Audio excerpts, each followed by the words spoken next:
Good morning. Before I take a few of your questions, Director Johnson and I want to take a couple of minutes to discuss the vote this morning by the Board of Estimates to approve an increase in the rate charged to users of our conduit system. First, for a bit of background on our conduit system. Our city operates about 17 million linear feet of conduit. This is the underground system of tubes that house and protect electrical, transmission lines, cable TV lines, fiber lines, and similar wiring. BGE is by far the largest user of that system, consisting of about 70% of the total occupancy of the conduit. But a number of other companies also use our conduit system. The prior rate agreement between the city and BGE expired in November of 2014. Since then, the Department of Transportation has been in discussions about the conduit system, the appropriate lease rates, and the safety and service concerns that they have about our system. As we reviewed what we charge to users of the conduit, we came to the conclusion that the rate was simply too low to cover the cost of upkeep, maintenance, and upgrades. Our conduit system has been in existence for 115 years. The majority of the system was constructed between 1900 and 1922, mostly constructed out of materials that exceed 100 years of age. But due to the low amount of money that we collect, we've had to operate a reactive instead of proactive maintenance system. We're performing patchwork repairs and responding only to sections of the system that fail in an emergency, instead of responsibly performing proper long-term maintenance work. Without increasing the rate and making long-term investment in repairs and upgrading the system, we will see increasing issues with safety and with service interruptions. The rate increase that we approve today is based on an evaluation from the Department of Audits reflecting the actual cost to operate and maintain the city's conduit system. With the additional money, we anticipate being able to inspect and repair 12 to 15% of the system each year, much higher than the 3% of the system we're able to reach at the current low rate. Before I turn things over to Director Johnson for a few comments, I want to respond to two arguments I've heard against the rate increase. First, to those who say that these dollars will go to other city services, that's simply untrue. The money goes into a dedicated account and will be used to manage, maintain, and invest in our conduit system. And second, in response to the threat by BGE to take this conduit rate increase, and pass the entire cost onto Baltimore City customers, I promise that I will vigorously fight against any such effort. When BGE builds new transformer stations in Reisterstown, all of its customers pay the cost. When BGE builds new transmission lines in Anne Arundel County, all of its customers share the cost. Why would the cost of maintaining the conduit system justify BGE drawing a line around Baltimore City and adding a new surcharge only to Baltimore City customers? It's not fair, it's not right, and we'll fight any such effort with the Public Service Commission. With that, I want to introduce Director Johnson. Director Johnson? Thank you, Madam Mayor. I think you've probably hit all of the high points of this. I just like to add that the DOT team has been working diligently with BG&E to come to some resolution around the appropriate rates to be charged for the use of our conduit system. We value BG&E as an important corporate partner here, and we welcome their input and are sympathetic to their concerns. But at the same time, what needs to be done in order to maintain the system remains as it is. We are looking to improve overall quality, service, eliminate disruptions, and address a number of safety issues and security issues that we see with our system. I'd like to thank our staff who have worked so hard for the last year in bringing this to a resolution. And with that, I guess we'll take questions. Now that this is passed, do you foresee negotiations with BGE going forward that could potentially change this rate before it goes into effect in November? Again, I think BG&E is an important corporate partner here in Baltimore City. They're here to stay. We're here to stay, and we want to work with them in any way possible. So if there are creative options that they want to talk to us about, we're certainly open to continuing discussions with them.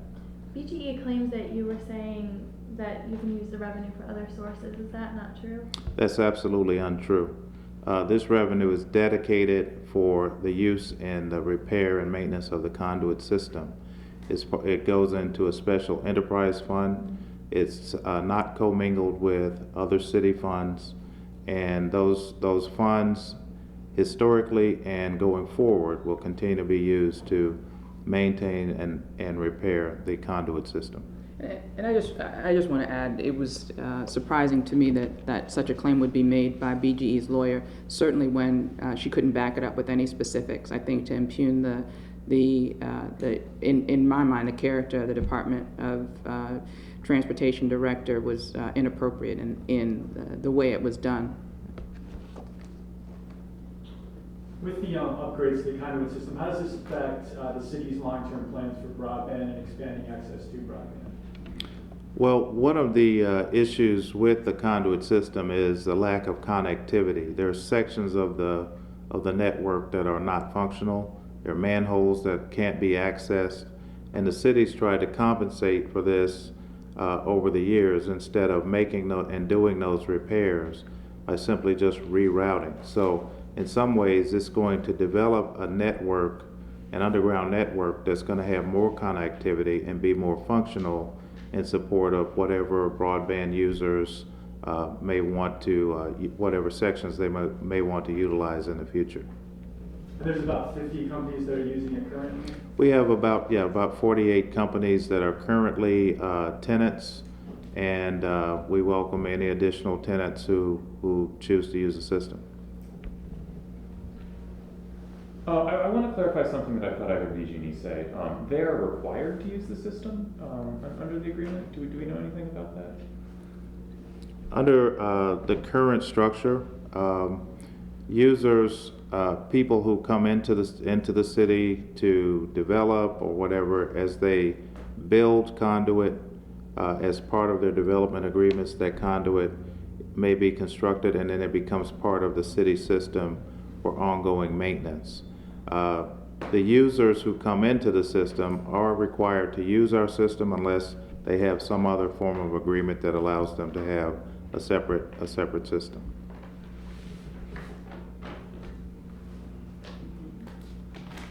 Thank you. Thanks. Can I ask you about the 911 situation? Well, the simplest question is there, as we're speaking, the transfer of this system back to the police department, is it underway? No, that's not what's happening right now. And let me just first start by saying the issue of the wait time and busy signals and concerns that have been raised about 911 have been a concern to me for a while. And my team has been working on a solution. The issues seem to be staffing and demand. There's been a 20% increase in the number of calls year over year, and there's simply not enough 911 call takers to respond to that significant increase in calls. I'm very, very pleased that a new class is being trained. And it's 10 people that are being trained. Usually the training consists of onboarding one person at a time, but in order to respond to the concerns that I raised about the staffing and the response time, they're able to have a class of 10 individuals. We also shortened the class length, which had been a problem of onboarding new call takers to respond to the significant increase in 911 calls. The class time used to be 8 months. For this class, it is going to be, they worked to condense the training to a 4-month period. We are set to launch another class, a second class of multiple students next month. I think the questions about where they're housed is, I think it's less important than making sure that we have the right number of staff and resources that are necessary to respond, and we're working very hard to fill that gap. The complaint of many of these operators is that when they went from the police department supervision to Moy, at some point, their working conditions changed. And they were held to kind of a rules structure that was, as they described it, really punitive and only adds to the, for instance, if they're a minute or two late, they get, points against them. When you get to X number of points, you get suspended. So they apparently have a fair amount of people suspended for these, work rule violations that were imposed under a new structure when it went to Moy. Are you aware of the complaints internally? Absolutely. I've met with the union representative for the callers, and we've worked to do things to improve the work environment. But at the end of the day, there needs to be accountability, and the director, whoever it is, needs to be able to hold workers accountable for performance. And I believe that, wherever the call takers finally, where they rest, they're still going to be held accountable for a high quality of work performance. For those of us who have not been in the city that long, what was the rationale in moving 911 from the police department to Moy? I cannot, I remember the reason at the time off the top of my head. I can't remember all of the reasons why, but we can certainly get you an answer to that.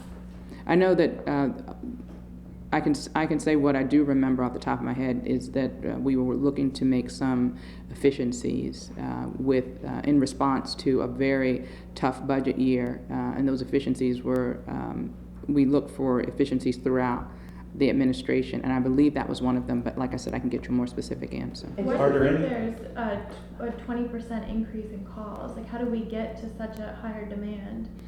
I don't know the reason for the significant increase in calls. I can tell you that we've been doing a lot of work to try to reduce the number of calls by introducing things like there's a program in the fire department that focuses on what they term frequent flyers, individuals that call more than 350 times a year, to try to focus on better case management for those individuals.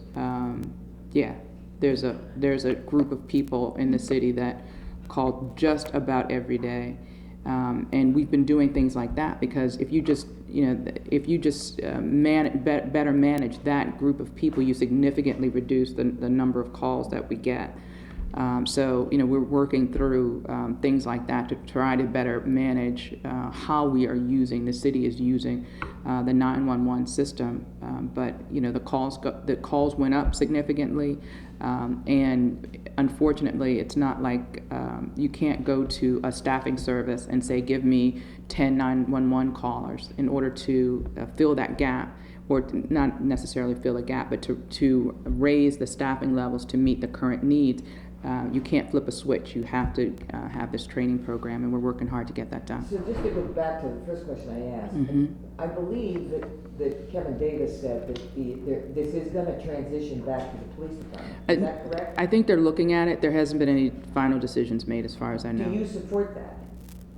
I have not been, this is going to be a decision that's made after a briefing, and I have not been briefed on that yet. Are there any other cities that have their 911 operators not within either the fire department or the police department that Baltimore is comparable to? Off the top of my head, I don't know. I know that the dispatchers lie in the police and fire. The call takers are another thing. They're with Moy, but I don't. I'm an encyclopedia of a lot of things, but not on where the other jurisdictions house their call takers. Madam Mayor, yesterday there was a lawsuit filed for $6 million by a man that says he was punched and tackled by a police officer back in February. Do you have any reaction to that lawsuit? Just that the issues of complaints that our citizens have, our residents have against the police department, I take them very, very seriously. I've been working throughout my career in public service, and not just as mayor, I introduced the racial profiling legislation as a city council person. I worked for almost 10 years as a public defender, defending the rights of individuals, many of whom had complaints about the police department, and I've worked very hard, particularly as mayor, to improve the relationship between the community and the police, to improve the training, and to reform the department. And I've been very proud that we continue to reduce the number of lawsuits that are brought against the city, that we continue to reduce the number of excessive force complaints and discourtesy complaints. We have a ways to go to reform the department and to bring trust, to build that trust back up between the community and the police and the community. So I do take the lawsuit very seriously, and we will, work through the process. All right, well, I've got another one. The state's Department of Audits released a report last week saying that the city had not submitted an audit report for the fiscal year ending in June 30th, 2014. Why hasn't that information been handed over to the state, do you know? I don't know, but if you give me the specifics about it, I can get you an answer for that. All right? Thank you. Thank you. How you like your Apple Watch? Can we follow up on this? That's a- It's Yom Kippur. Oh, I'm sorry. Atone for Come on, that. James. Atone for that. Okay. Got it. You like your Apple Watch? I do. No more Fitbit? Is Kevin gone? I have, yeah. He's with the First Lady. Yeah, Fitbit. I like the Fitbit for tracking better than this. So Yeah. I'm doing both.